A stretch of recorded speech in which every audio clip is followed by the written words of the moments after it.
નમસ્કાર છાત્ર મિત્ર, સ્વસ્થ અને તંદુરસ્ત હશો। આપણે हिंदी व्याकरण में एक शाखा यानी कि एक विभाग संधि का है। संधि के बारे में पढ़ेंगे, परंतु संधि हमें और हिंदी व्याकरण और हिंदी लिखना हमें तभी आता है उसका उच्चारण हमें आए, किस तरह से हमें उच्चारण करना चाहिए। उस उच्चारण का हमने यहाँ पर लिखा हुआ है स्वर और व्यंजन। हिंदी में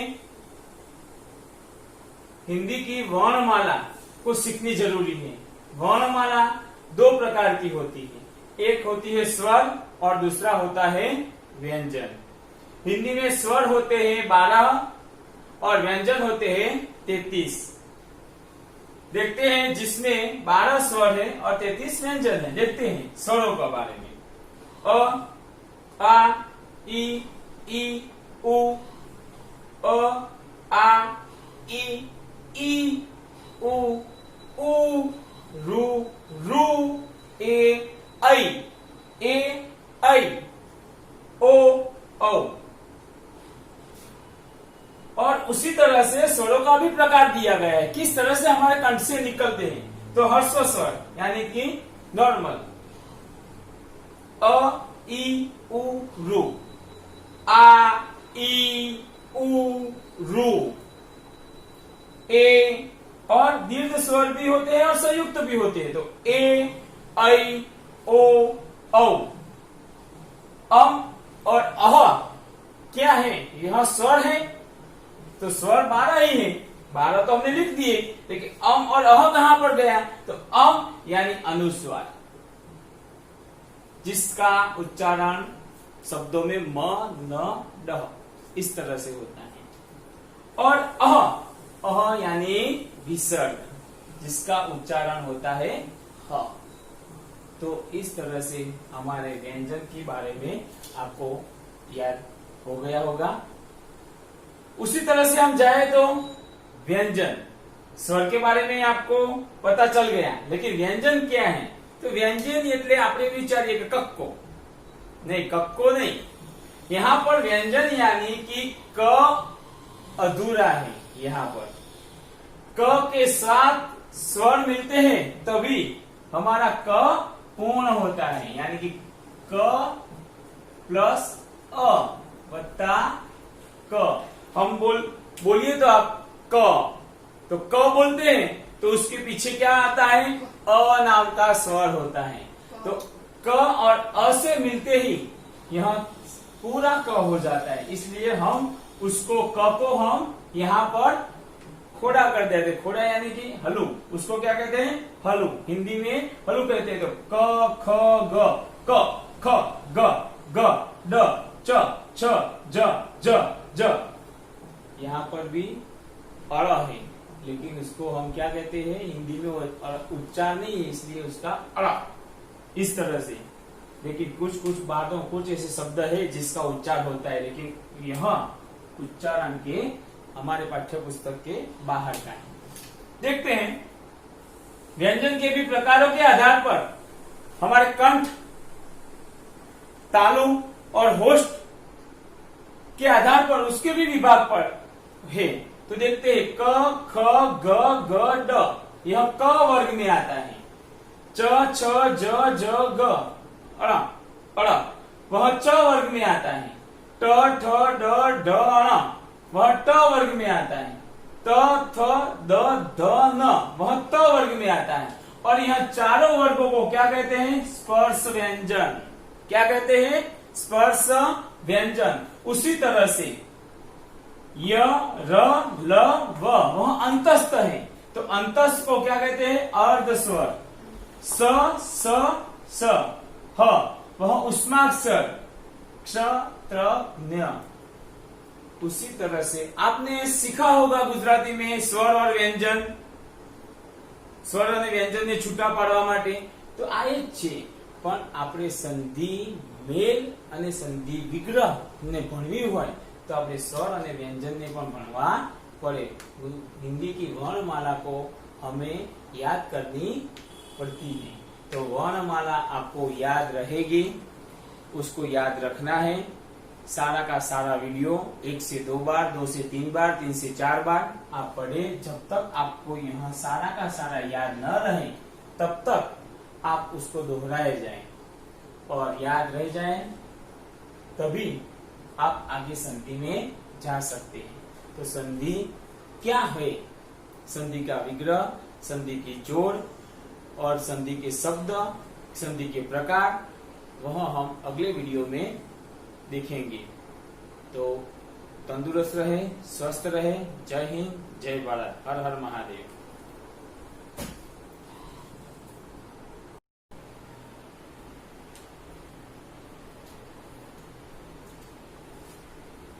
नमस्कार छात्र,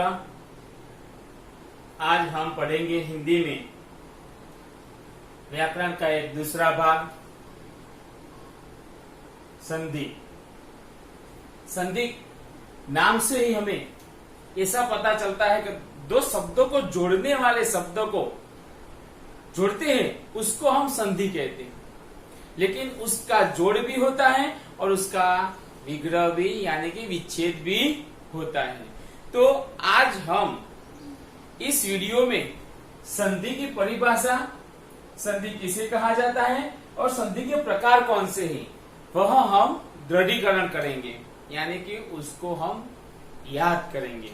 देखते हैं, संधि जब दो वर्ण यानी एक महान प्लस आत्मा, यह क्या है, पास पास होने वाले दो वर्ण।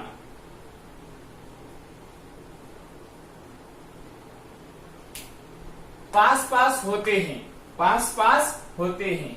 तो पहले शब्द के अंतिम वर्ण यानी कि पहले शब्द का यह अंतिम वर्ण का दूसरे शब्द के प्रथम वर्ण के साथ, यह प्रथम वर्ण के साथ मेल हो जाता है, मेल होता है। इनके सहयोग से यानी कि उनके सहयोग से जो विकार उत्पन्न होता है उसे संधि कहते हैं। इन दोनों शब्दों के सहयोग से कौन सा विकार उत्पन्न होता है, तो कि महात्मा, महात्मा, महात्मा, इस तरह से महान यानी महात्मा, न यहाँ पर छिप गया है। तो ऐसे शब्दों को हम क्या कहते हैं, संधि। और इस महात्मा का हम विग्रह करते हैं तो संधि विग्रह कहते हैं। तो संधि किसे कहते हैं, विद्यार्थी मित्र आपको समझ में आ गया होगा।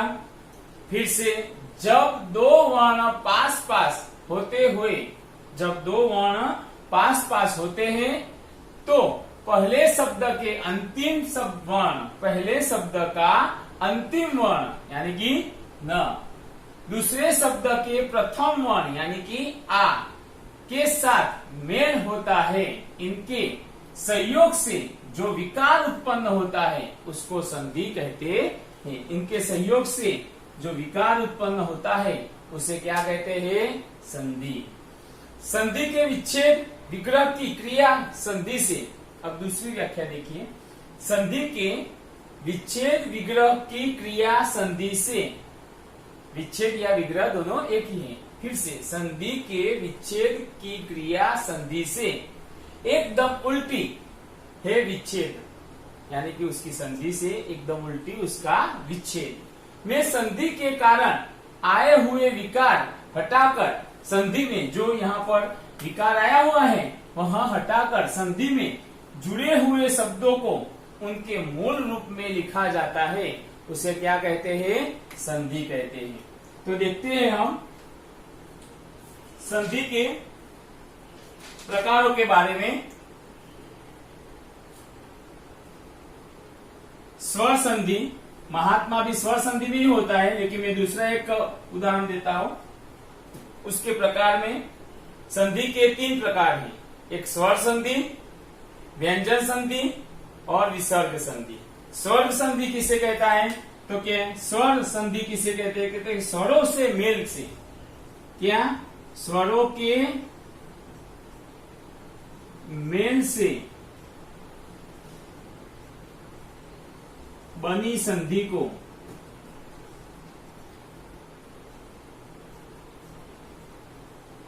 स्वर संधि कहते हैं।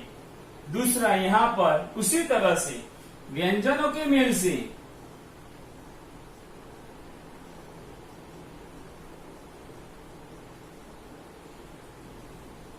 बनी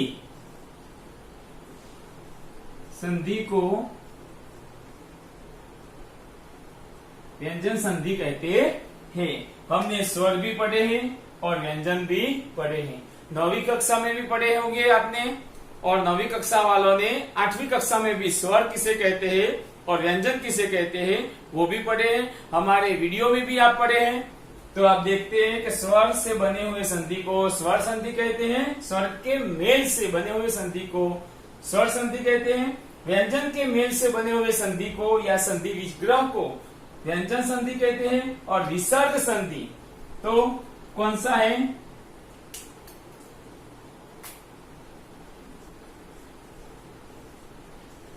निशब्द, इसको क्या कहते हैं? विसर्ग कहते हैं। उसको क्या कहते हैं?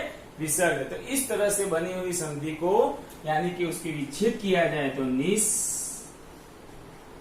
यानी कि नीर यानी कि इनकार शब्द, उस तरह से भी होता है। तो उन तीनों प्रकारों के बारे में आपको, संधि के तीनों प्रकारों के बारे में आपको जानकारी मिल गई होगी। संधि किसे कहते हैं उसकी जानकारी मिल गई होगी, और संधि के विच्छेद विग्रह की क्रिया को हम किस तरह से देखते हैं, संधि किसे कहते हैं, उसके बारे में हमें यह वीडियो में आपको याद रह चुका होगा, ऐसी मैं आशा रखता हूं। तो देखते हैं आगे।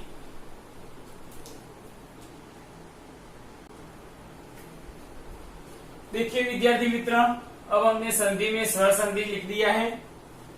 यहाँ पर जो यह कापा कार्य है, यह कापा कार्य में जो मैंने लिखा था पहले, यानी कि यह बोर्ड में जो मैंने पहले लिखा था, उसके बाद आपको 10 सेकंड या 20 सेकंड मिल गई होगी, तो आप उसके 3 उंगलियों से या स्क्रीन सेवर लेके उसका अभ्यास और स्वाध्याय कर सकते हैं। अब देखते हैं स्वर संधि। तो स्वर संधि की व्याख्या क्या है? परिभाषा, जब किसी स्वर वर्ण का मेल हो, जब किसी स्वर वर्ण का मेल हो, मेल किसी दूसरे स्वर वर्ण यानी कि स्वर के साथ स्वर मिले, तब उसकी स्वर संधि कहते हैं। तब उसको क्या कहते हैं? स्वर संधि कहते हैं। तो देखते हैं उसको उदाहरण।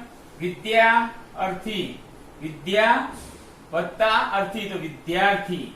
यहाँ पर विद्या का ध का ध वत्ता अ, तो क्या हुआ यहाँ पर?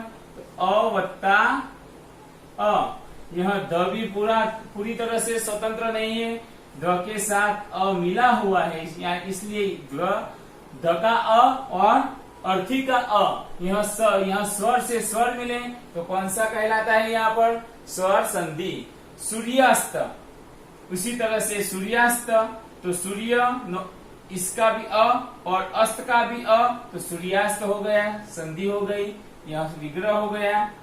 नदीस, तो ई, इसका ई और इसका ई, इस तरह से दोनों मिलकर यहाँ बड़ा ई मिल जाता है, तो नदीस, तो इस तरह से इसका भी संधि हो गया और यह विग्रह कहलाता है। तो छात्र मित्र, स्वर संधि किसे कहते हैं वह आप जान गए हैं, उसका दृढ़ीकरण कीजिए, उसको बार बार देखिए, और ना समझ में आए तो फिर भी मुझे आप प्रश्न कर सकते हैं। तो देखते हैं अब आगे व्यंजन संधि। तो देखते हैं छात्र, संधि में व्यंजन संधि, उसकी परिभाषा, जब किसी व्यंजन वर्ण का मेल व्यंजन वर्ण से होता है, यानी कि यहाँ पर दोनों व्यंजन मिलते हैं। इस तरह से सारा का सारा ग हो गया।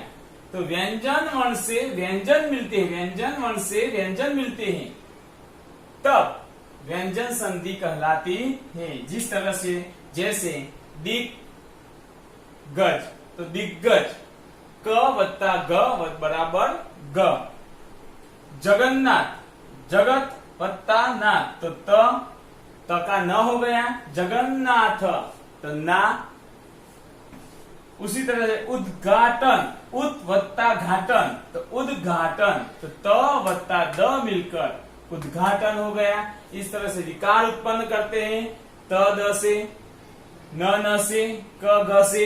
विकार उत्पन्न होने वाले जब संधि मिलते हैं तब संधि बनती है, तब वह संधि कहलाती है, और तब वह व्यंजन संधि कहलाती है। जब व्यंजन व्यंजन मिले, स्वर स्वर से मिले, स्वर स्वर से मिले तो स्वर संधि कहलाती है, व्यंजन व्यंजन से मिले तो वह व्यंजन संधि कहलाती है। अब आगे जाएंगे हम विसर्ग संधि में।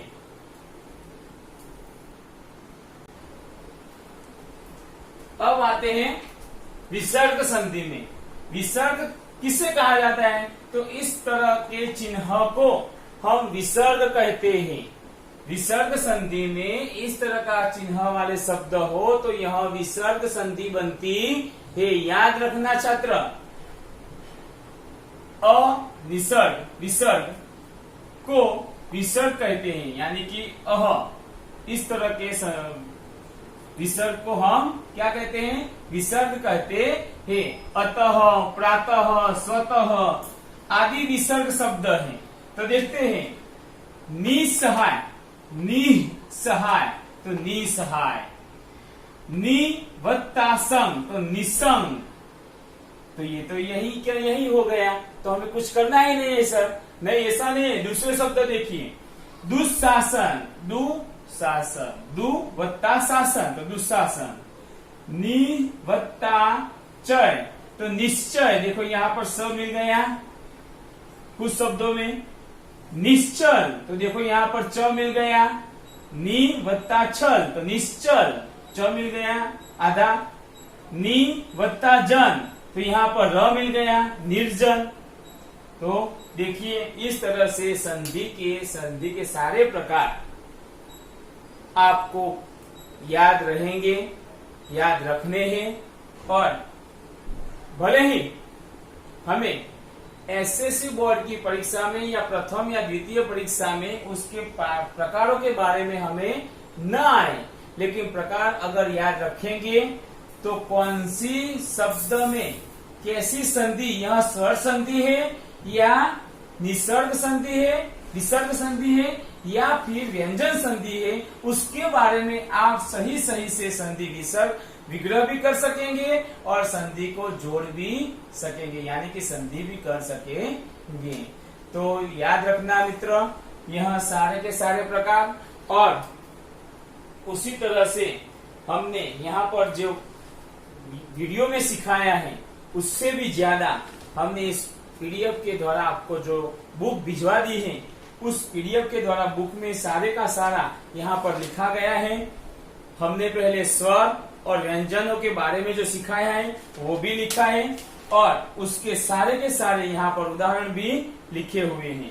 तो देखिए, पढ़िएगा और याद रखिएगा। संधि के पाठ्य पुस्तक के आधार पर संधि के 118 उदाहरण हैं।